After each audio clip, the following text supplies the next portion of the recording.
Hello बच्चों, नमस्कार। कैसे हो? उम्मीद करता हूँ सब ठीक होगे। आप सबका बहुत बहुत स्वागत है आपके अपने छोटे से यूट्यूब प्लेटफॉर्म द बायो वाला पे। तो आज के वीडियो में हम लोग बात करेंगे क्लास 12th केमिस्ट्री चैप्टर 1 जिसका नाम है विलेन। इससे पहले हम लोगों ने 2 टॉपिक कवर कर लिए हैं। आज हम बात करेंगे थर्ड टॉपिक की, जिसमें हमारा टॉपिक रहने वाला है विलेयता। ठीक है, जो कि इस चैप्टर का तीसरा टॉपिक है। इंपॉर्टेंट टॉपिक है विलेयता। विलेयता क्या होती है, ठोस की द्रव्य विलेयता, गैस की द्रव्य विलेयता, ये सब पढ़ेंगे। और इसके बाद में हम पढ़ेंगे राउल्ट का नियम, जो कि इस टॉपिक का सबसे ज़्यादा इम्पोर्टेंट पार्ट रहने वाला है। ठीक है, तो जान लेते हैं विलेयता क्या होती है। जैसे मान लो किसी भी लिक्विड में, ठीक है, पानी में अगर आप चीनी मिलाते हो, इस पानी में हमने क्या डाला, इसमें भरा हुआ है आपका पानी। ठीक है, इसमें आपने चीनी मिला दी। ठीक है, तो चीनी की घुलने की जो दर है, ठीक है, चीनी की घुलने की जो दर है, बशर्ते इसका प्रेशर और टेम्परेचर में परिवर्तन ना किया जाए। ठीक है, और इसकी जो मात्रा है, पानी की जो मात्रा आपने ली है, उसमें परिवर्तन ना किया जाए, तो ये कितनी इसमें घुल रही है, इसके घुलने की दर क्या है, उसे ही हम क्या कहते हैं, सॉल्युबिलिटी यानी कि विलेयता कहते हैं। तो इसको हम डेफिनेशन के रूप में कैसे लिखते हैं, क्या लिखेंगे, किसी निश्चित ताप पर, ठीक है, यहाँ से लिखेंगे किसी निश्चित ताप पर, यह तापमान आपको परिवर्तित नहीं करना है। ठीक है, निश्चित ताप पर किसी विलायक में, किसी निश्चित ताप पर किसी विलायक में, ठीक है, विलायक की,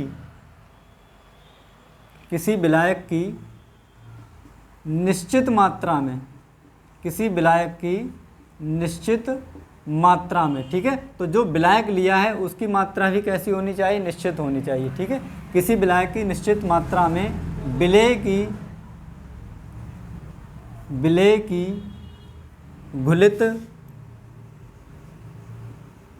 की घुलित अधिकतम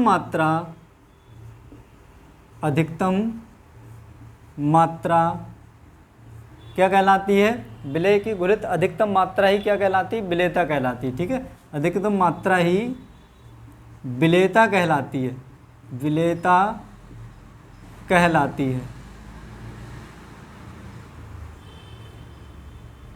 ठीक, तो याद रखना, निश्चित ताप पर किसी विलायक के निश्चित आयतन में, ठीक है, या उसकी निश्चित मात्रा में विलेय पदार्थ की कितनी अधिकतम मात्रा घुली हुई है, उसी को हम क्या कहते हैं, विलेयता कहते हैं। ठीक है, क्या कहते हैं, उसको हम विलेयता कहते हैं। अब जो विलेयता होती है वो निम्न कारकों पर डिपेंड करती है। क्या लिखेंगे, यह निम्न कारकों पर निर्भर करती है। ऐसे कौन कौन से कारक हैं जिन पर यह डिपेंड करती है, तो वो हम लोग यहाँ पर एक एक करके नोट करेंगे। ठीक है, तो सबसे पहली बात, नंबर 1, जैसे मान लो आपने चीनी को पानी में मिलाना है। क्या, चीनी को अगर आपने पानी में मिलाना है तो चीनी यानी कि विलेय हो गई और पानी आपका क्या हो गया, विलायक हो गया। ठीक है, तो विलेयता जो है वो चीनी और पानी दोनों के अणुओं पर डिपेंड करती है, दोनों की प्रकृति पर डिपेंड करती है। तो क्या लिखेंगे यहाँ, विलेय की प्रकृति पर। ठीक है, सबसे पहली बात, विलेय की प्रकृति पर, यानी कि विलेय की प्रकृति कैसी है, पोलर है, नॉन पोलर है, ठीक है, उस पर। दूसरी बात इधर लिख लो, नंबर 2, विलायक की प्रकृति पर, विलायक की प्रकृति पर। ठीक, थर्ड पॉइंट आपका क्या हो जाएगा, दाब पर। क्या दाब बढ़ाने से विलेयता पर कोई असर पड़ता है। और आपका फोर्थ और लास्ट पॉइंट क्या हो जाएगा, ताप पर। तापमान पर क्या विलेयता डिपेंड करती है, यदि हाँ तो कैसे, वो हम लोग आगे जानेंगे। ठीक है, तो सबसे पहले क्या लिखेंगे हम, ठोसों की द्रवों में विलेयता। ठीक है, तो सॉल्युबिलिटी के 2 प्रकार होते हैं। पहले हम पढ़ेंगे ठोसों की द्रवों में विलेयता, फिर पढ़ेंगे हम गैसों की द्रवों में विलेयता। तो सबसे पहले हेडिंग डालेंगे क्या, ठोसों की द्रवों में विलेयता। यहाँ पर लिखेंगे ठोसों की, ये आपकी हेडिंग है। ठीक है, ठोसों की द्रवों में विलेयता।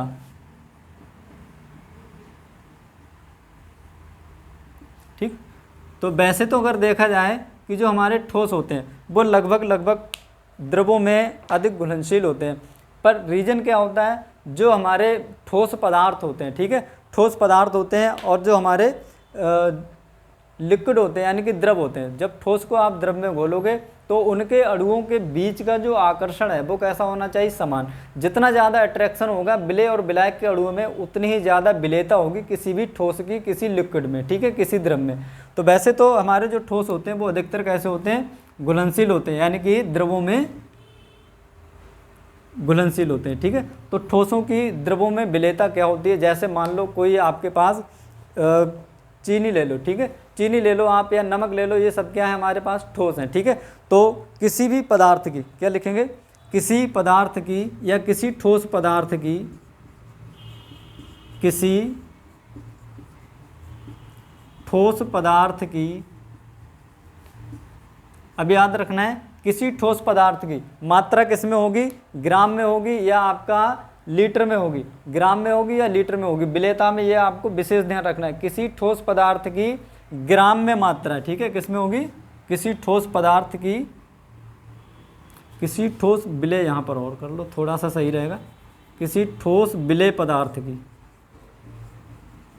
विलेय पदार्थ की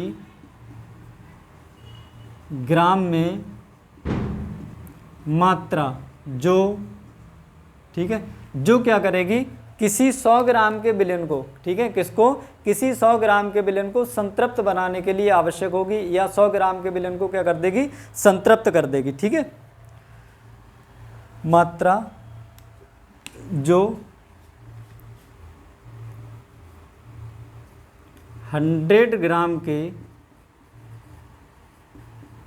विलयन को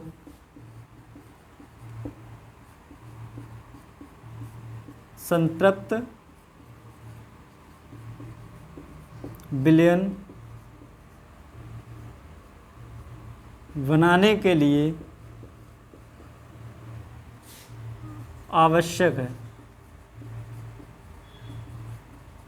पर ध्यान रहे तापमान कैसा रहेगा आपका, निश्चित रहेगा, ठीक है, तापमान आपका कैसा रहेगा, निश्चित रहेगा, ठीक है। तो क्या लिखा, किसी ठोस विलेय पदार्थ की ग्राम में वह मात्रा जो 100 ग्राम के विलयन को संतृप्त बनाने के लिए आवश्यक है। तो 100 ग्राम का विलयन कितनी उसमें हम विलेय पदार्थ मिलाएं जिससे कि हमारा जो सोल्यूशन है वो कैसा हो जाए, संतृप्त विलयन हो जाए, ठीक है। अब यहाँ से बात आती है, जब एक संतृप्त विलयन होता है तो दूसरा हमारा कैसा होता है, असंतृप्त विलयन होता है। तो दोनों चीज़ें हम लोग यहाँ पर एक एक करके जान लेंगे, ठीक है।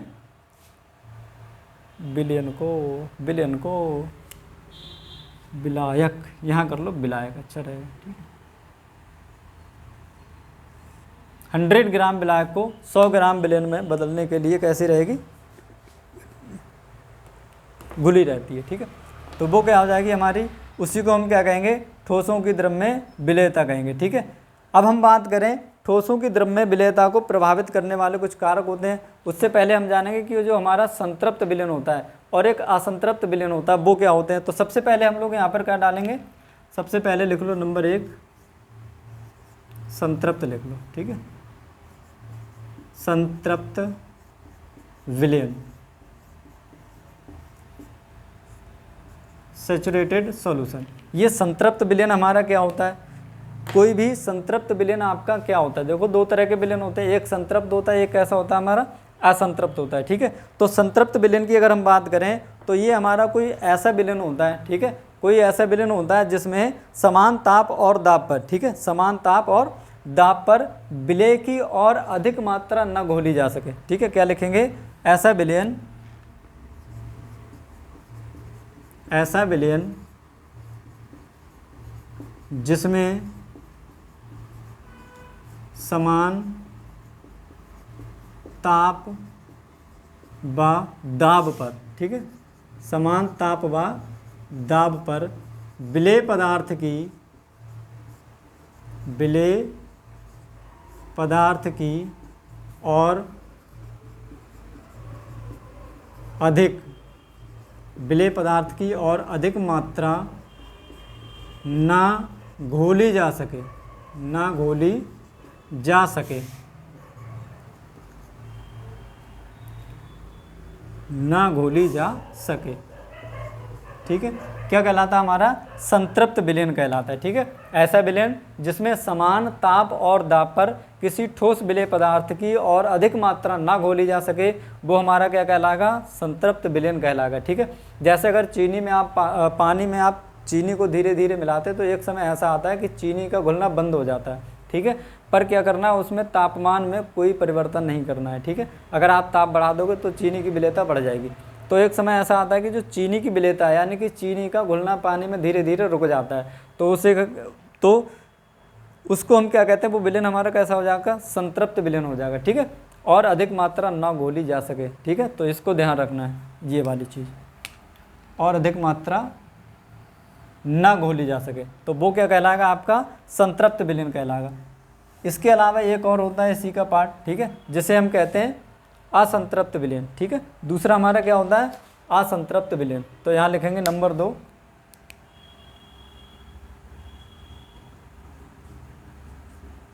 असंतृप्त विलयन, अनसैचुरेटेड सॉल्यूशन। ये क्या होता है? Unsaturated solution. इसमें क्या होगा? ऐसा विलयन जिसमें ताप में परिवर्तन किए बिना ही अगर उसमें विलेय पदार्थ की मात्रा और ज़्यादा घोली जा सके, तो उसे हम क्या कहेंगे? उसे हम कहेंगे असंतृप्त विलयन। ठीक है, क्या कहेंगे? ऐसा विलयन, यहाँ लिख लो, ऐसा विलयन जिसमें ताप में परिवर्तन किए बिना ही और अधिक विलेय पदार्थ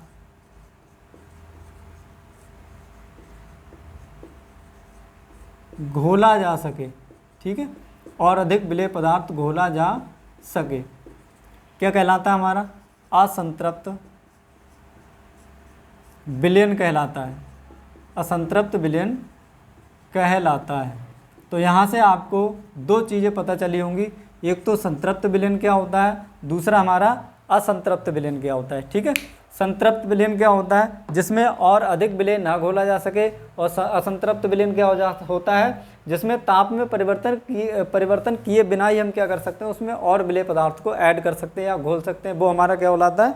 वो कहलाएगा हमारा असंतृप्त विलयन। ठीक है, इसके बाद हम बात करते हैं ठोस की द्रव्य में विलेयता को प्रभावित करने वाले कारक। उससे पहले आप क्या करेंगे? इसको नोट कर लीजिए। ठीक है, या चलो मैं इधर लिखता हूँ, यहाँ हेडिंग डालेंगे, ठोस की द्रव्य में विलेयता, ठोस की द्रव्य में विलेयता को प्रभावित करने वाले कारक, प्रभावित करने वाले कारक। ऐसे कौन कौन से कारक हैं जो ठोसों की द्रव्य में विलेयता को प्रभावित करते हैं? ठीक है, तो कुछ फैक्टर हैं जो क्या करते हैं? अफेक्ट करते हैं ठोसों की द्रव्य में विलेयता को, वो हम लोग यहाँ पर एक एक करके पढ़ेंगे। ठीक है, तो सबसे पहले हमने देखा था कि जो विलेयता होती है उसको कौन कौन से कारक प्रभावित करते हैं? विलेय और विलायक की प्रकृति और दाब और ताप। तो सबसे पहले हम यही बातें पढ़ेंगे। ठीक है, तो ये दोनों एक बार में लिख लेंगे हम, विलेय और विलायक की प्रकृति। तो यहाँ हेडिंग डालेंगे नंबर 1, विलेय और विलायक, विलेय और विलायक की प्रकृति। ठीक है, तो सबसे पहली बात और सबसे इम्पोर्टेंट पॉइंट ये हो जाता है कि विलेय और विलायक की प्रकृति, इन दोनों की प्रकृति पर डिपेंड करती है हमारी सॉल्युबिलिटी या विलेयता। ठीक है, तो सबसे पहले इसमें क्या लिखेंगे?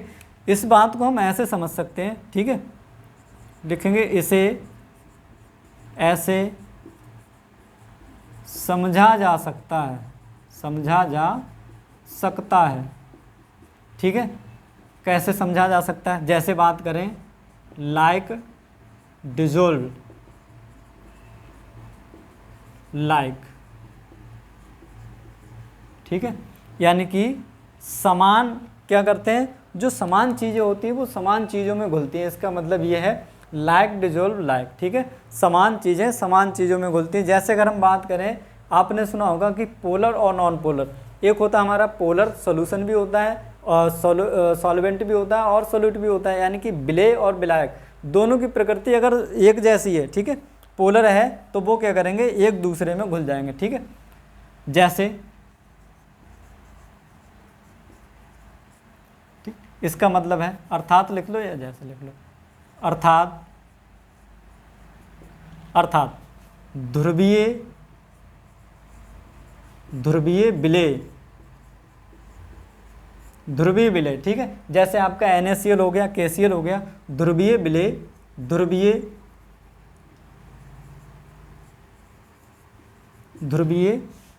विलायकों में, ध्रुवीय विलायकों में, ठीक है। ध्रुवीय विलायक जैसे आपका H2O हो गया, ठीक है, ध्रुवीय विलायकों में घुलते हैं। इसी प्रकार अध्रुवीय विलेय, अध्रुवीय विलेय, अध्रुवीय विलेय, ठीक है, जिनमें पोलर जनरेट नहीं होते, जैसे आपका ग्लूकोज हो गया, चीनी हो गया, ये सब कैसे होते हैं हमारे अध्रुवीय, ठीक है। तो अध्रुवीय विलेय, अध्रुवीय विलायकों में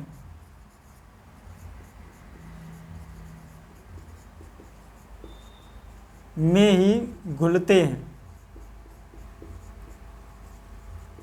ठीक है। तो 1-8% की बात अलग है, नॉन पोलर आपका पोलर में घुल सकता है, लेकिन कहानी क्या है, कहानी ये है कि विलेय और विलायक की प्रकृति, अगर विलेय और विलायक की प्रकृति यानी कि जो घुलने वाला विलेय है जिसमें घुलने वाला विलायक है, अगर उन दोनों की प्रकृति समान है, ठीक है, कैसी है, लायक यानी कि समान है, तो वो क्या करेंगे, एक दूसरे में बहुत आसानी से घुल जाएंगे। यानी कि ध्रुवीय विलेय है और ध्रुवीय आपका क्या है, विलायक है, ठीक है, तो ये दोनों एक दूसरे में घुल जाएंगे।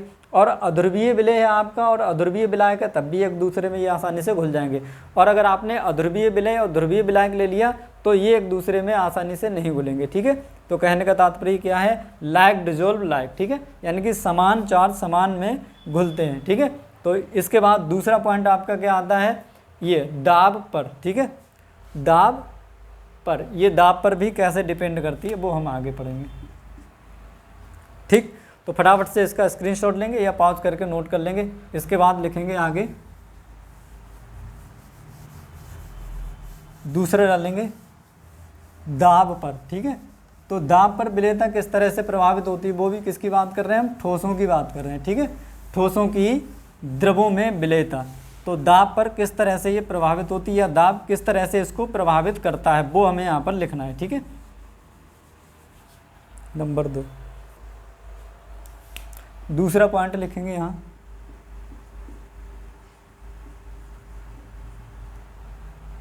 दाब, ठीक है, दाब पर या लिख लेंगे दाब का प्रभाव, ठीक है, दाब पर, दाब का प्रभाव, विलेयता पर इसका क्या प्रभाव पड़ता है तो ये हम जानेंगे। अगर ठोसों की द्रवों में विलेयता की बात करें तो ठोसों को दबाया तो जा नहीं सकता है, ठीक है, क्योंकि ठोस पहले से ही कैसे होते हैं, उनके जो मॉलिक्यूल्स होते हैं वो बहुत पास होते हैं, इसलिए ठोसों को हम नहीं दबा पाते हैं, ठीक है। तो ठोसों पर दाब का तो कोई प्रभाव पड़ने वाला है नहीं है, ठीक है। क्या ठोसों पर दाब का कोई प्रभाव पड़ेगा तो नहीं पड़ेगा, ठीक है। तो यही लिखना है, क्या लिखेंगे,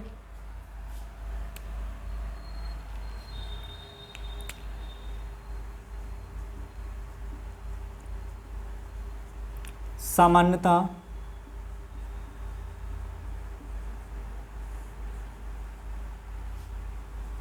ठोस द्रवों में विलेय होते हैं, ठीक है। सामान्य तौर पर हमारे जो ठोस पदार्थ होते हैं वो द्रवों में आसानी से घुल जाते हैं, ठीक है, कुछ एक को छोड़कर, ठीक है। तो कुछ एक की गिनती नहीं करेंगे, यही पढ़ेंगे कि सामान्यतः जो हमारे ठोस पदार्थ होते हैं वो द्रवों में आसानी से घुल जाते हैं, ठीक है। इसके बाद हम बात करें, क्या लिखेंगे इसके बाद, जब कोई विलेय विलायक में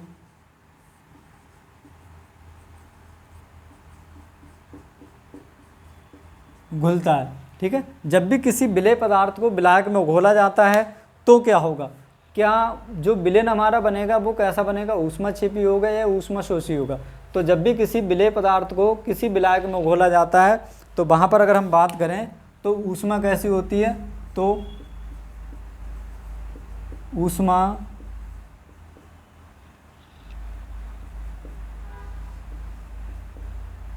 शोषित होती है। ऊष्मा कैसी होगी, ऊष्मा शोषित होती है। ठीक है, यानी कि उस विलेन की ऊष्मा क्या होगी, बढ़ जाएगी। जब भी हम किसी विलेय पदार्थ को किसी विलेय को विलायक में घोलते हैं तो उसकी ऊष्मा क्या होगी, बढ़ जाती है। ठीक है, ऊष्मा क्या होगी, इस विलेन की ऊष्मा बढ़ जाएगी, यानी कि डेल्टा एच जो सोल्यूशन का होगा वो ज़्यादा होगा किससे, जीरो से। ठीक है, जीरो से क्या होगा, ज़्यादा, यानी कि विलेन की ऊष्मा थोड़ी सी बढ़ जाएगी। तो यहाँ पर क्या लिखा हुआ है, जब कोई विलेय जब कोई विलेय विलायक में घुलता है तो ऊष्मा शोषित होती है, यानी कि ऊष्मा का क्या होता है, वहाँ पर शोषण होता है। तो इस तरह से क्या होगी, जो विलेन की ऊष्मा है थोड़ी सी स्लाइटली बढ़ जाएगी। ठीक है, तो इस केस में क्या होगा, डेल्टा एच। ठीक है, डेल्टा एच किसका, सोल्यूशन का, ज़्यादा हो जाएगा किससे, जीरो से। ठीक है, किससे ज़्यादा हो जाएगा, डेल्टा एच का मान थोड़ा सा बढ़कर जीरो से ज़्यादा हो जाएगा। ठीक है, और यहीं पर लिखें, यदि यह प्रक्रिया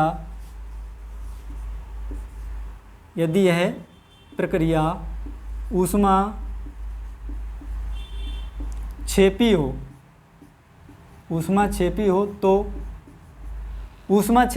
तो क्या होगा, ऊष्मा क्षेपी मतलब कि जब हम किसी विलेय को किसी विलायक में घोलते हैं तो वहाँ से ऊष्मा निकलती है। ठीक है, जब ऊष्मा क्षेपी हो तो क्या होगा, तो डेल्टा एच। ठीक है, डेल्टा एच सोल्यूशन का वो कैसा हो जाएगा, आपका कम हो जाएगा। ठीक है, यानी कि जब विलेन से आपकी ऊष्मा निकल जाएगी तो डेल्टा एच सोल्यूशन का मान कैसा हो जाएगा, कम हो जाएगा। ठीक है, इससे पता चलता है, यानी कि ला शातेली नियम के अनुसार विलेयता घटती है। ठीक है, ला शातेली नियम के अनुसार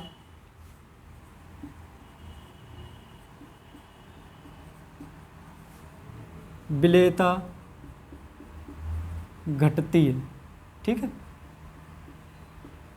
ला शातेली नियम के अनुसार विलेयता क्या होती है, घटती है, और इसको हम प्रैक्टिकली आसानी से आप समझ सकते हैं। ठीक है, तो ये तो था हमारा किसका प्रभाव, दाब का प्रभाव। ठीक है,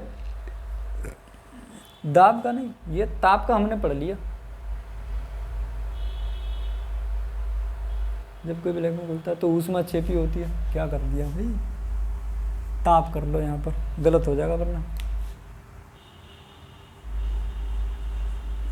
ताप का प्रभाव। ठीक है, तो शायद दाब बोल दिया होगा। ठीक है, तो क्षमा चाहूँगा क्योंकि हमने ताप के बारे में पढ़ा है। ठीक है, ऊष्मा शोषित होती है, ऊष्मा क्षेपी होती है, तो यहाँ पर किसी भी विलेन का टेम्परेचर राइज हो रहा है या डिक्रीज हो रहा है। ठीक है, इसमें क्या हो रहा है, विलेन का टेम्परेचर थोड़ा सा स्लाइटली राइज हो रहा है, यानी कि तापमान बढ़ रहा है। इसमें क्या हो रहा है, तापमान घट रहा है। ठीक है, ऊष्मा क्षेपी, विलेन से ऊष्मा बाहर निकल जाएगी। ठीक है, तो डेल्टा एच जो होगा विलेन का वो कैसा हो जाएगा, जीरो से कम हो जाएगा, मतलब थोड़ा सा कम हो जाएगा। इसमें डेल्टा एच क्या होगा, थोड़ा सा ज़्यादा हो जाएगा। ठीक है, तो ये था हमारा ताप का प्रभाव। ठीक है, क्षमा चाहूँगा। थर्ड पॉइंट डालेंगे, क्या तीसरा आपका बचा है, दाब का प्रभाव। ठीक है, क्या ठोसों की द्रव्य विलेयता पर दाब का कोई प्रभाव पड़ता है, तो क्या कहेंगे, कोई प्रभाव नहीं पड़ता है। ठीक है, क्योंकि ठोसों को दबाया नहीं जा सकता है। क्या लिखेंगे, ठोसों की द्रव्य विलेयता पर कोई प्रभाव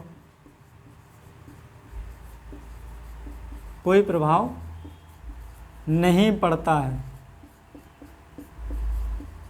क्यों नहीं पड़ता है, क्योंकि ठोसों को दबाया नहीं जा सकता है। ठीक है, क्या लिखेंगे, ठोसों को दबाया नहीं जा सकता है। ठोस कैसे होते हैं हमारे, असंपीड्य होते हैं। ठीक है, नहीं जा सकता है। इसलिए दाब का द्रव्य ठोसों की द्रव्य विलेयता पर कोई प्रभाव नहीं पड़ता है। ठीक है, ठोसों की द्रव्य विलेयता पर कोई प्रभाव नहीं पड़ता है। ठीक है, किसका? दाब का, क्योंकि ठोसों को दबाया नहीं जा सकता। ठोस कैसे होते हैं? हमारे असंपीड्य होते हैं। ठीक है, उनको हम और ज़्यादा नहीं दबा सकते। तो ये तो था हमारा ठोस के बारे में। ठीक है, ठोस की द्रव्य विलेयता को प्रभावित करने वाले कारक। इधर हमने पढ़ा था ठोस की द्रव्य विलेयता। ठीक है, तो अब हम लिखेंगे गैस की द्रव्य विलेयता। ठीक है, किस तरह से गैस द्रवों में घुलती है और उसको कौन कौन से कारक हैं उसको प्रभावित करते हैं, तो वो हम लोग अब इसके आगे पढ़ेंगे। ठीक है, तो फटाफट से इसको नोट कर लेंगे, स्क्रीनशॉट ले लीजिए इसका।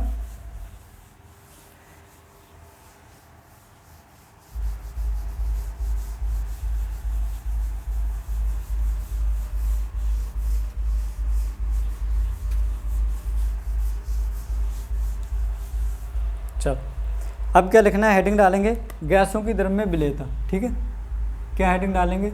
गैसों की द्रव्य में विलेयता।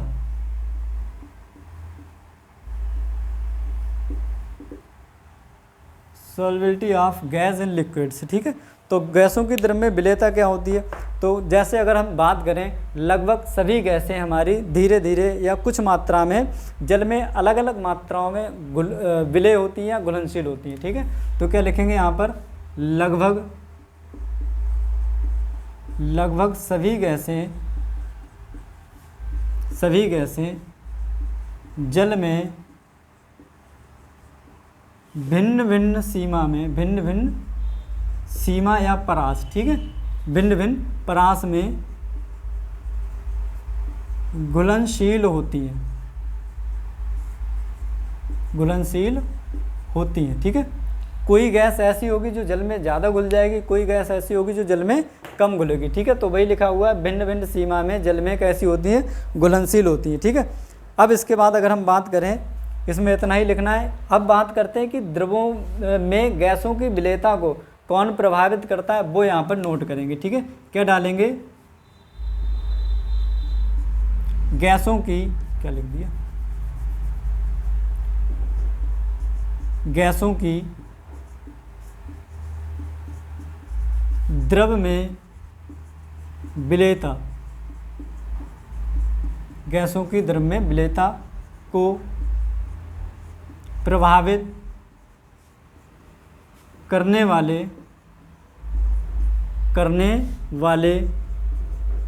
कारक। ऐसे कौन कौन से कारक हैं जो गैसों की द्रवों में विलेयता को प्रभावित करते हैं या उसको इफेक्ट करते हैं? ठीक है, तो जैसे अभी हमने बात की थी विलेय और विलायक की। ठीक है, तो सबसे पहले यहाँ पर नंबर 1 जो हमने पहले पढ़ा था, विलेय और विलायक की प्रकृति। यहाँ पर विलेय क्या है? हमारा गैस, और विलायक क्या मान लिया हमने? जल मान लिया। ठीक है, क्योंकि हम जल के बारे में बात कर रहे हैं। ठीक है, तो लिखेंगे विलेय और विलायक। विलेय क्या है? यहाँ पर गैस है। विलेय और विलायक क्या है? आपका जल। ठीक है, विलेय और विलायक की प्रकृति, तो ये डिपेंड करता है कि विलेय और विलायक की प्रकृति आपकी कैसी है। उसी तरह से क्या होता है? गैसें विलेय होती हैं। ठीक है, तो गैसें विलेय कब करेंगी? जब विलेय और विलायक की प्रकृति सेम होगी। ठीक है, जब सेम होगी तो गैसें ज़्यादा हमारी विलेय होंगी। ठीक है, तो अगर हम बात करें इसमें, जैसे एक ही आपने विलायक ले लिया, जैसे मान लो जल ले लिया, उस जल में आप ऑक्सीजन घोलना चाहो, ठीक है, और नाइट्रोजन घोलना चाहो, हाइड्रोजन घोलना चाहो, तो इन तीनों गैसों की जो विलेयता होगी जल में वो कैसी होगी? अलग अलग होगी। ठीक है, तो तीनों गैसों की विलेयता एक ही विलायक में क्या है? डिफरेंट है। तो हम क्या लिख सकते हैं? यहाँ लिखेंगे एक ही विलायक में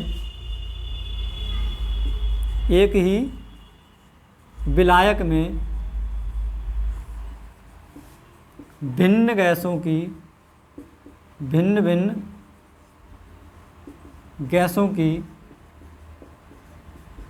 एक ही विलायक में भिन्न भिन्न गैसों की विलेयता भिन्न भिन्न होती है। ठीक है, भिन्न भिन्न होती है, यानी कि गैसों के घुलने की जो दर है एक ही विलायक में वो कैसी होगी? अलग अलग होगी। ठीक है, कोई गैस जल्दी घुल जाएगी, कोई देर से घुलेगी, कोई और उससे भी देर से घुलेगी। तो अलग एक ही विलायक में गैसों की जो घुलने की दर होती है वो कैसी होती है, भिन्न भिन्न होती है, डिफरेंट डिफरेंट होती है। ठीक है, जैसे अगर हम बात करें, जैसे ठीक, जैसे आप H2 ले लो, कॉमा O2 ले लो, कॉमा N2 ले लो। ठीक है, आदि गैस हैं। ठीक है, N2 O2 आदि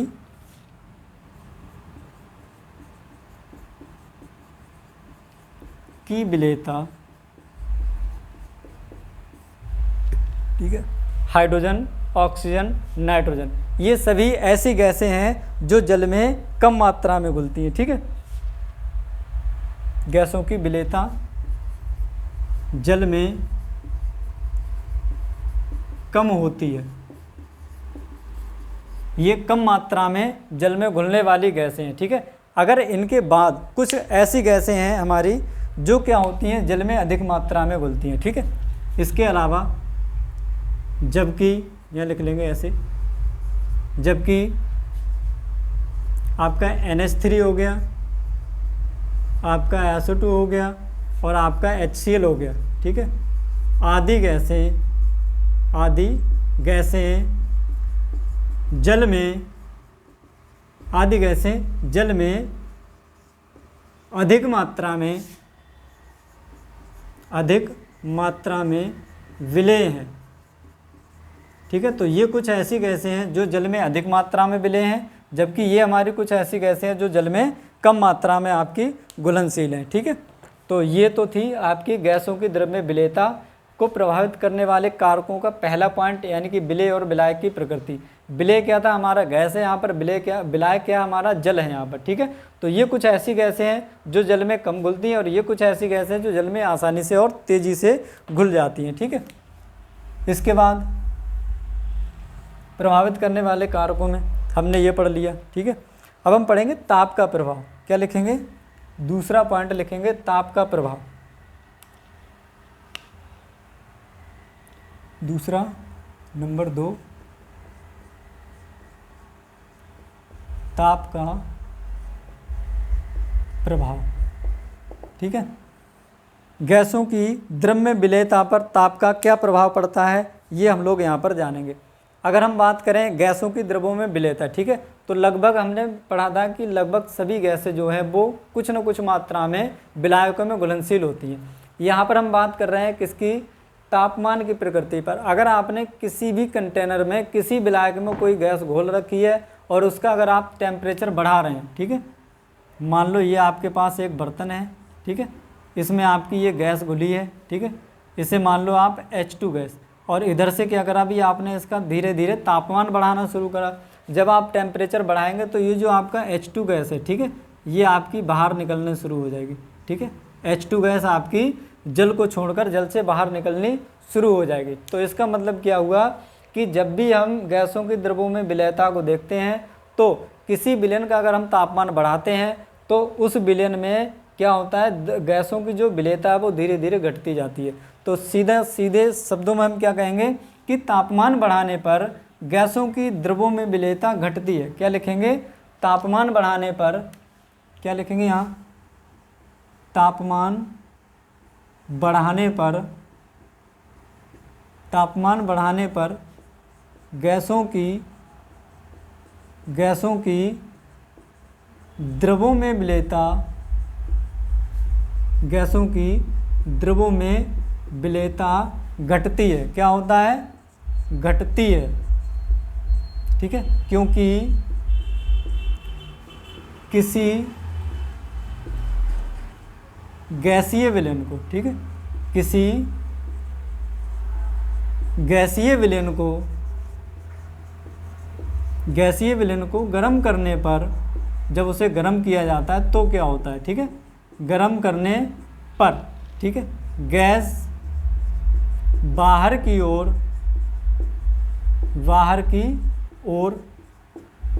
निकलने लगती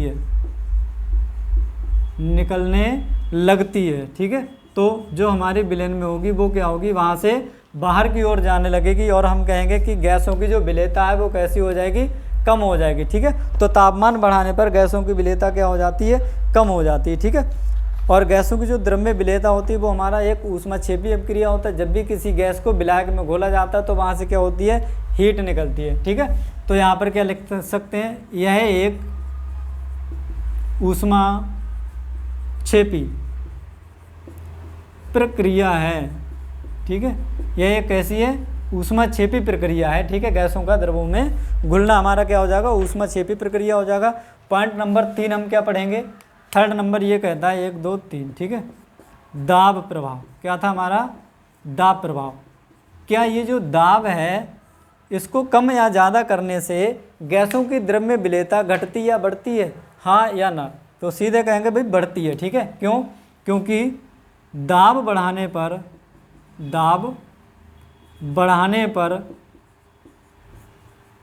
गैसों की दाब बढ़ाने पर गैसों की द्रव में विलेयता बढ़ती है। द्रव में विलेयता क्या होता है, बढ़ती है। ठीक है, क्योंकि उसके गैस के जो मॉलिक्यूल्स होते हैं वो ठोसों की अपेक्षा थोड़े दूर दूर होते हैं। जब हम दाब लगाएंगे तो वो क्या हो जाएंगे, और पास पास हो जाएंगे। ठीक है, जैसे यहाँ पर आप देखिए एक कंटेनर ये है और दूसरा हमारे पास ये है। ठीक है,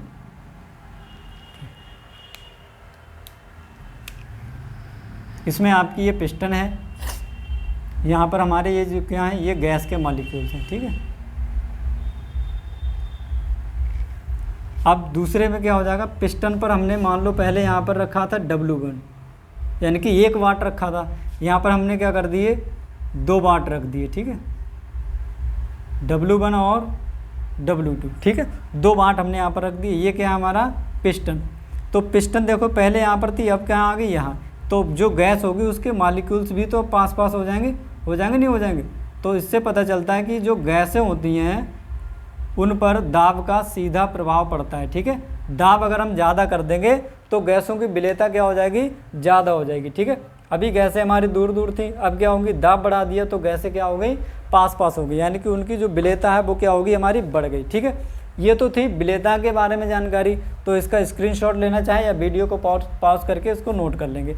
अब पढ़ेंगे इस वाले टॉपिक का सबसे इम्पोर्टेंट पार्ट। ठीक है, जिसका नाम है हेनरी का नियम। ठीक है, तो अब डालेंगे हेनरी का नियम। हेनरी एक ऐसे मात्र व्यक्ति थे जिन्होंने दाब और किसी भी गैस की, ठीक है, क्या, दाब और किसी भी गैस की विलेयता के बीच में मात्रात्मक संबंध दिया था। ठीक है, तो हेनरी एकमात्र ऐसे व्यक्ति थे जिन्होंने गैस की विलेयता और दाब के बीच में कौन सा संबंध दिया था, मात्रात्मक संबंध दिया था। ठीक है, इन्होंने कहा था कि जो हमारा दाब होता है, ठीक है, क्या होता है, दाब होता है वो विलेयता को सीधे प्रभावित करता है। जैसे अभी हमने देखा था यहाँ पर, ठीक है, सीधे प्रभावित कर रहा था विलेयता को। ठीक है, यानी कि दाब अगर आप ज़्यादा बढ़ाएंगे तो विलेयता क्या होगी, ज़्यादा हो जाएगी। ठीक है, तो हेनरी साहब का नियम है, छोटा सा, इसको लिख लेंगे और इम्पोर्टेंट है। ठीक है, हेनरी का नियम, हेनरी लॉ जिसे कहते हैं। ठीक है, यहाँ से आपको एक न्यूमेरिकल मिल जाएगा या हेनरी के नियम के बारे में पूछ लिया जाएगा। ठीक है, तो क्या लिखेंगे इसमें, स्थिर ताप पर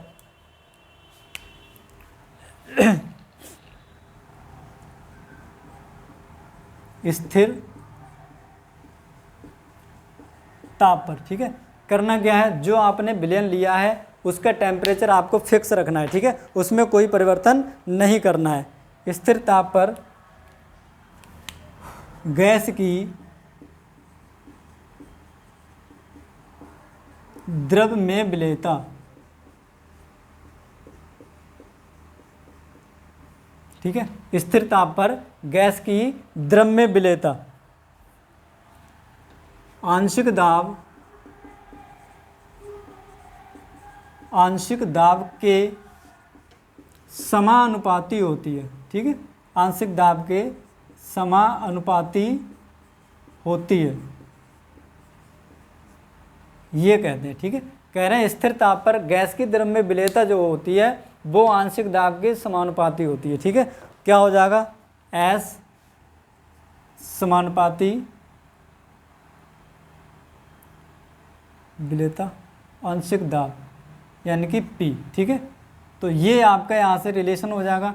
आप इसको हटाएंगे तो क्या बन जाएगा, या करके लिख सकते हैं S इजकल टू के एच इंटू टी, जहाँ S क्या है आपका विलेयता, KH क्या है हेनरी नियतांक और P क्या है हमारा आंशिक दाब है। ठीक है, और अगर हम क्या करें, यदि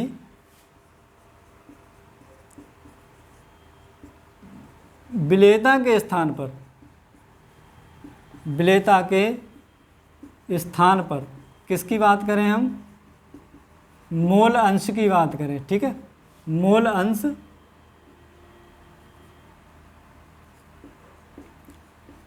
प्रयोग करें तो मान लो हेनरी के जो नियम है उसमें विलेयता लिखा हुआ है, इस विलेयता के स्थान पर अगर आप मोल प्रभाज की बात करते हैं या मोल अंश की बात करते हैं तो क्या हो जाएगा, तो हो जाएगा, तो हो जाएगा विलयन का गैस का। ठीक है, गैसों का जो आंशिक दाब होगा,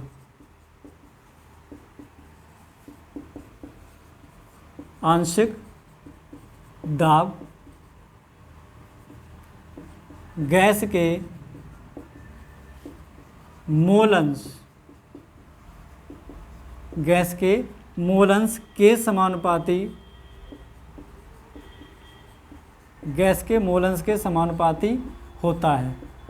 ठीक है, दूसरी बात, ये मोलों के रूप में अगर आप लिखेंगे तो क्या लिखेंगे, गैस का जो आंशिक दाब होता है, ठीक है, वो विलयन में गैस के मोल अंश के समानुपाती होता है। ठीक है, विलयन में उपस्थित गैस के मोल अंश के समानुपाती होता है। तो यहाँ से क्या बन जाएगा रिलेशन, यहाँ से बन जाएगा कि जो हमारा P होता है समानुपाती होता है किसके, चाई के। ठीक है, या आप क्या कर देंगे, P इक्वल टू के एच इंटू चाई, यहाँ नोट कर लेंगे P क्या है आपका और KH क्या है। तो P क्या है हमारा गैस का आंशिक दाब, क्या हो जाएगा ये आंशिक दाब, KH क्या है हमारा हेनरी नियतांक, हेनरी स्थिरांक, और चाई क्या है हमारा मोल अंश। ठीक है, चाई क्या है हमारा मोल अंश। तो ये आपका क्या हो जाता है हेनरी का नियम। ठीक है, हेनरी का नियम क्या कहता है कि गैस का जो आंशिक दाब होता है विलयन में उपस्थित गैस के मोल अंश के समानुपाती होता है। ठीक है, तो P समानुपाती क्या हो जाएगा, चाई, चाई क्या है हमारा मोल अंश है, तो P इक्वल टू के एच इंटू चाई। ठीक है, और अगर यहाँ से आप KH निकालना चाहो तो KH इक्वल टू हमारा क्या हो जाएगा P अपॉन चाई। तो आप यहाँ से ये भी नोट कर सकते हो। ठीक है, तो हमें यहाँ से KH equal to P upon चाई भी हमें देखने को यहाँ से मिल जाएगा। ठीक है, इधर नहीं दिखाई देता होगा, मैं इधर लिख देता हूँ या। ठीक, KH का मान अगर आप निकालेंगे तो KH इक्वल टू क्या हो जाएगा P अपॉन चाई। ठीक है, तो ये रिलेशन भी आपको पता होना चाहिए। ठीक है, तो ये रिलेशन हमारा हो गया। अब यहाँ पर अगर हम बात करें कि जो हमारा चाई है, ठीक है, क्या है चाई जो है हमारा, वो चाई हम कैसे निकालते हैं, इसको इधर देख लेते हैं। ठीक है, चाई इक्वल टू क्या होगा हमारा, चाई अगर आप गैस की बात करेंगे, ठीक है, चाई अगर आप गैस के लिए निकालेंगे तो यहाँ पर गैस के मोल भी होने चाहिए, यानी कि Ng अपॉन क्या होगा Ng प्लस Wg। W क्या है वाटर है। ठीक है, या आप यहाँ पर सॉरी NW कर दो या NH2O कर दो। ठीक है, NH2O। ठीक, तो अगर आप चाय निकालेंगे किसके, गैस के, अगर आपको मोल प्रवाह निकालने तो गैस के मोल बटे गैस प्लस जल, इन दोनों के मोल आपको पता होने चाहिए। ठीक है, तो ये तो होगी आपकी मोल प्रवाह निकालने की विधि। ठीक है, यहाँ से क्या करेंगे आप मोल प्रवाह निकाल लेंगे। Ng क्या है आपका गैस के मोल, गैस के मोल, और NH2O जे क्या हमारा जल के मोल, जल और गैस, इन दोनों चीज़ों के मोल्स अगर आपको पता चल गए तो आप क्या करेंगे, यहाँ से कुछ भी चीज़ निकाल लेंगे, ठीक है। पी निकाल लेंगे, KH निकाल लेंगे, और यहीं से सवाल पूछे जाते हैं KH का मान पूछता है या पी का मान पूछता है, ठीक है।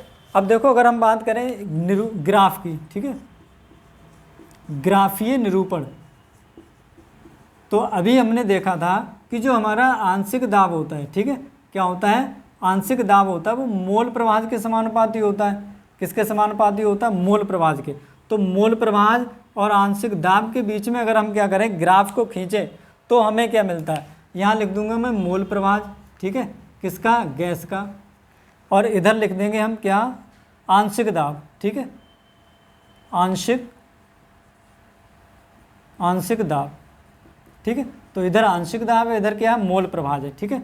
सपोज दैट यहाँ पर जो मोल्स हैं वो 0.010 हैं, यहाँ पर जो मोल्स हैं वो 0.20 हैं, ठीक है।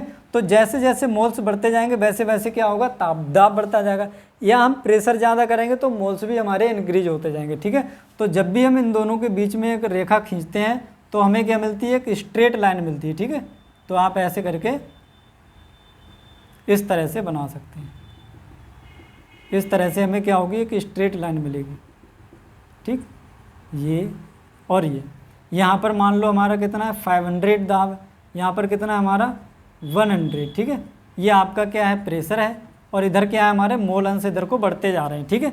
तो जब भी हम मोल प्रभाज और आंशिक दाब के बीच में एक ग्राफ प्लॉट करते हैं तो हमें क्या मिलता है, एक स्ट्रेट लाइन मिलता है, ठीक है।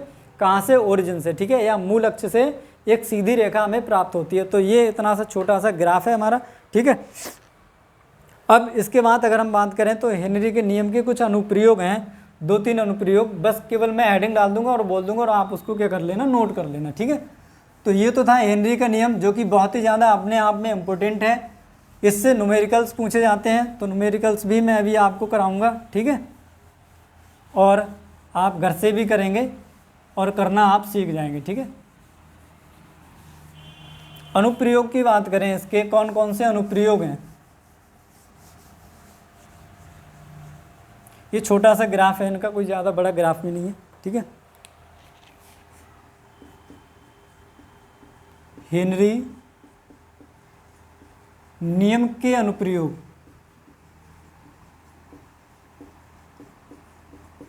यानी कि इसके कौन कौन से एप्लीकेशंस हैं, ये कहाँ कहाँ इस्तेमाल किया जाता है, यानी कहाँ कहाँ इसका उपयोग होता है, ठीक है। तो सबसे पहली बात अगर हम करें कार्बोनीकृत पेय पदार्थों में, या इनको हम क्या कहते हैं, शीतल पेय पदार्थों में, ठीक है। तो नंबर 1 लिखेंगे शीतल, जैसे कोल्ड ड्रिंक हो गया, ठीक है, शीतल पेय पदार्थों में।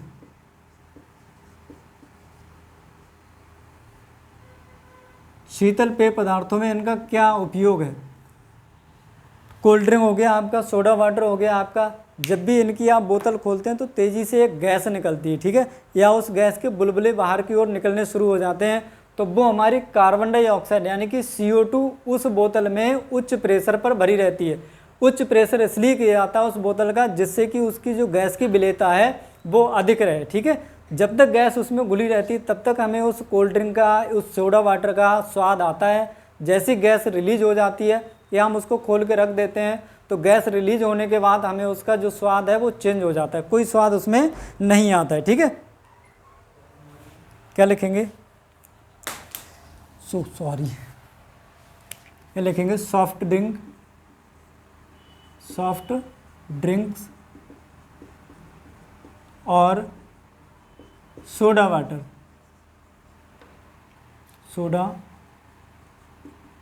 वाटर में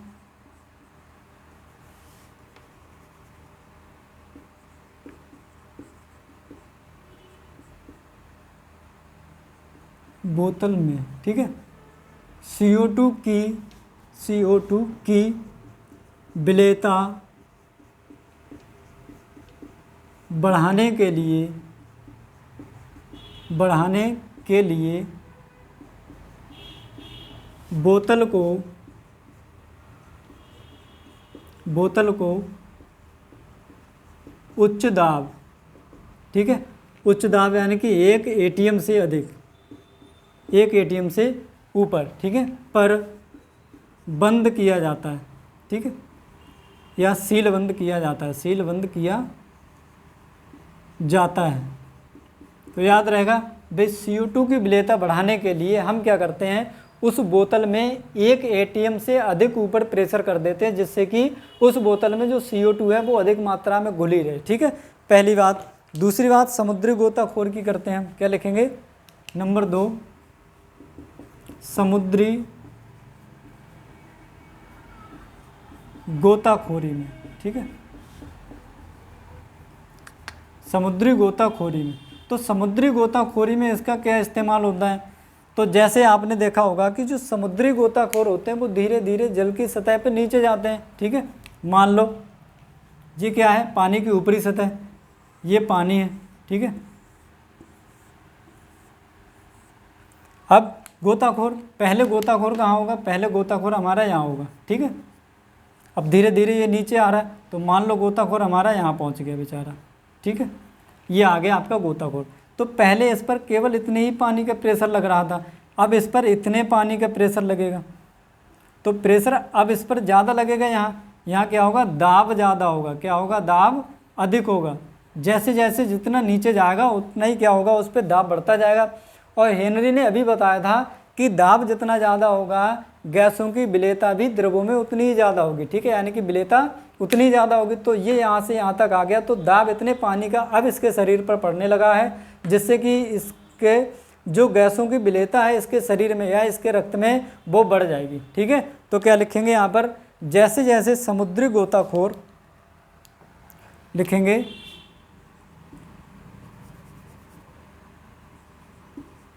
जैसे जैसे गोताखोर नीचे जाता है, नीचे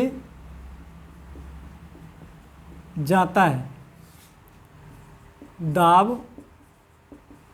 बढ़ता जाता है। ठीक है, दाब क्या होगा, दाब बढ़ता जाता है, जिससे क्या होगा, जिससे उसके रक्त में, ठीक है, जिससे उसके रक्त में वायुमंडलीय, ठीक है, यानी कि जो श्वास में उसने गैसें ली थी, वायुमंडलीय गैसों की विलेयता, ठीक है, विलेयता क्या होगी, विलेयता बढ़ जाती है। ठीक है, जब वो नीचे जाता है तो वायुमंडलीय जो गैसें होती हैं उनकी विलेयता उसके रक्त में क्या हो जाती है, बढ़ जाती है, दाबमान बढ़ने के कारण। ठीक है, अब मान लो ये वापस आ रहा है, अब ये ऊपर की ओर आएगा, जब ऊपर की ओर आएगा तो दाब क्या होगा, धीरे धीरे कम होता जाएगा। ठीक है, और जब गोताखोर वापस आता है, ठीक है, गोताखोर वापस आता है तो अब दाब क्या है, तो दाब घटने से, ठीक है, दाब घटने से गैसों की विलेयता अब क्या हो जाएगी, कम हो जाएगी। ठीक है, दाब घटने से विलेयता कम हो जाती है, कम हो जाती है, जिससे गैसें शरीर से तेजी से बाहर निकलना चाहती हैं। ठीक है, या निकलने लगती हैं, क्या लिख गया, निकलने लगती हैं। जब गैसें क्या होंगी, एकाएक बाहर निकलने लगेंगी, मान लो जैसे हमारी जो शरीर है, ठीक है, ये शरीर है, इसमें छोटी छोटी क्या होती है, हमारी रक्त वाहिनियाँ होती हैं जिनमें रक्त आपका बहता है। जब ये विलेयता इनकी बढ़ जाती है गैसों की इस रक्त में, तो ये तेज़ी से बहती हैं। ठीक है, लेकिन जैसे ही हम ऊपर आते हैं तो क्या होता, गोताखोर जैसे ही ऊपर आता है तो इनकी विलेयता क्या हो जाती है, कम हो जाती है, और जो हमारी रक्त वाहिनियाँ होती हैं उनमें ये क्या कर लेती हैं, बबल्स जैसे बना लेती हैं, और बबल्स के रूप में हमारे शरीर से बाहर निकलना चाहती हैं। ठीक है, तो जब ये बबल्स बना लेती हैं, ये क्या बना लेती है, बुलबुले बना लेती हैं। ठीक है, बुलबुले, जिससे कि हमारी जो रक्त वाहिनियाँ होती हैं वो लगभग कैसी हो जाती हैं, ब्लॉक हो जाती हैं। ठीक है, और जब वो ब्लॉक हो जाती है तो एक बीमारी उत्पन्न होती है जिसे हम बेंडस कहते हैं। क्या कहते हैं, बेंडस। ठीक है, निकलने लगती हैं। ठीक है, और रक्त वाहिनियों में बुलबुले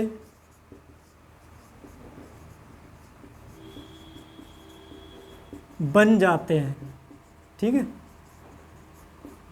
जिससे एक पीड़ादायक बीमारी उत्पन्न होती है, पीड़ादायक बीमारी उत्पन्न होती है, जिसे बेंडस कहते हैं। क्या कहते हैं? जिसे बेंडस कहते हैं, ठीक है, जिसे बेंडस कहते हैं। अब इस बीमारी से बचने के लिए क्या किया जाता है भाई? जो गैसें गोताखोर जो सिलेंडर ले जाते हैं उनमें अब तक क्या भरा जाता था? नाइट्रोजन भरी जाती थी, ऑक्सीजन भरी जाती थी, ठीक है। अब नाइट्रोजन के स्थान पर क्या भरा जाता है? हीलियम और ऑक्सीजन का मिश्रण भरा जाता है, ठीक है। तो लिखेंगे इससे बचने के लिए गोताखोर या गोताखोरों, ठीक है, के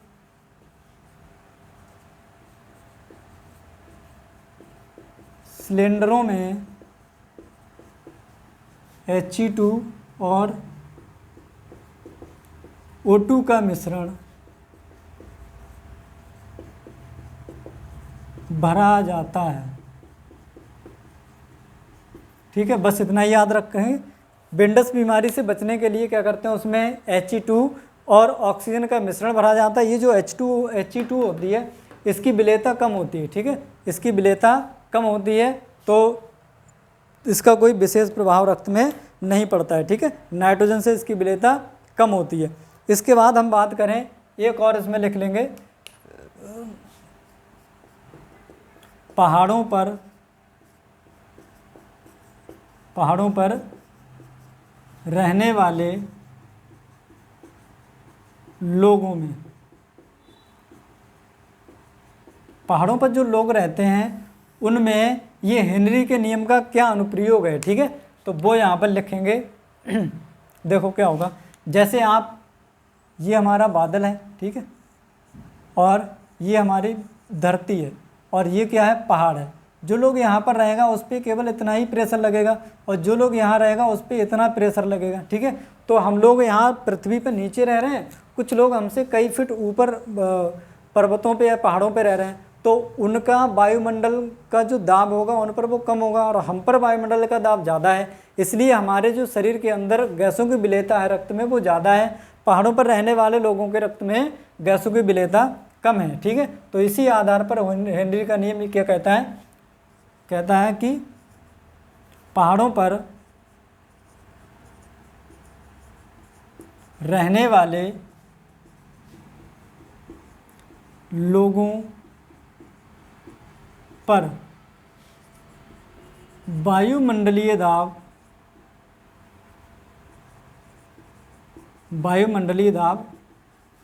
कम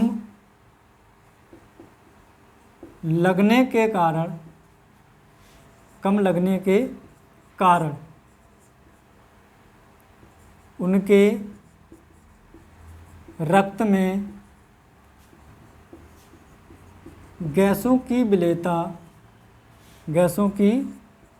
विलेयता कैसी होती है? कम होती है, ठीक है। जिसके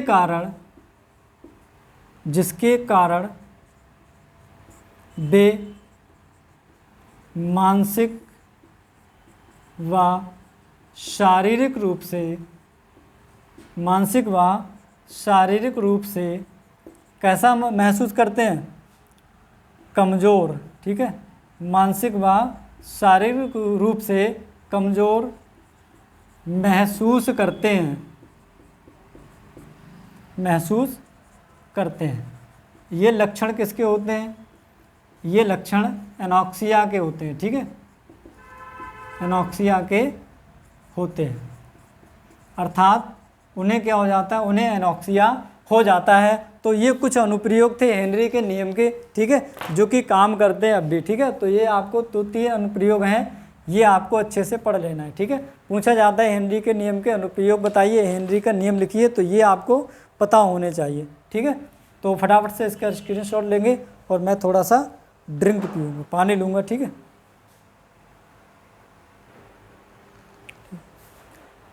ये आपके लिए एक होमवर्क है, ठीक है,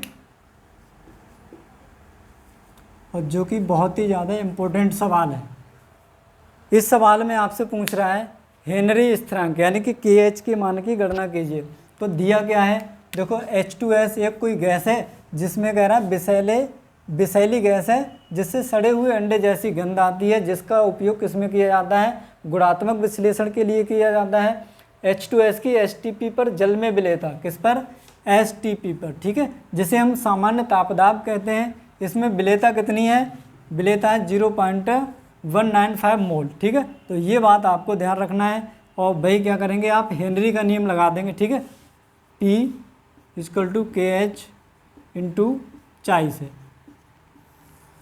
ठीक। यहाँ से आप क्या करेंगे, इस वाले सवाल को अच्छे से कर लेंगे, इसका आंसर आएगा, ठीक है, 282 बार, ठीक। और अगर आप ये सवाल ना कर पाओ तो बता देना, मैं आगे करवा दूंगा। और तो ये वीडियो आपका थोड़ा सा ज़्यादा लेंथी रहा होगा, ठीक है, लेकिन इसमें जो भी हमने पढ़ा है एकदम बहुत ही ज़्यादा इम्पोर्टेंट है। एक एक टॉपिक मैंने आपको लिखवा दिया है, ऐसे नोट्स आपको कहीं और नहीं मिलने वाले, ठीक है। आप कहीं भी पढ़ लीजिए, इस तरह के नोट्स आपको कहीं नहीं मिलेंगे। एक एक टॉपिक मैं खोज के लाता हूँ आपके लिए, ठीक है। तो उम्मीद करता हूँ अच्छा लगा होगा ये वीडियो, और इसी तरह के इंटरेस्टिंग वीडियो देखने के लिए हमारे चैनल को सब्सक्राइब कर लीजिए और बने रहिए हमारे साथ। थैंक यू, धन्यवाद।